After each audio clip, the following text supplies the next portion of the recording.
at 9. A neighborhood in Beloit could soon be seeing a new resource center.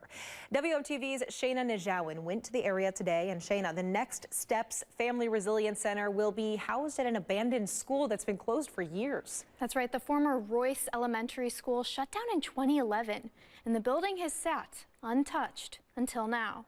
Family Services of Southern Wisconsin and Northern Illinois is spearheading the project.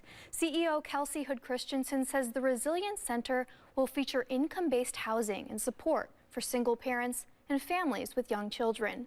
Hood Christensen says there is both a shortage of affordable housing and childcare in Rock County.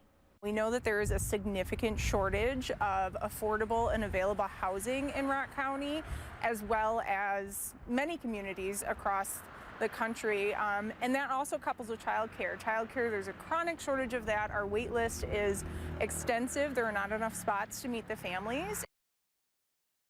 Coming up on our sister station, 15 News at 10, hear from a Rock County native about his role in the project and how he hopes to help families break the poverty cycle. Live in the studio, Shayna Najawin, WMTV 15 News.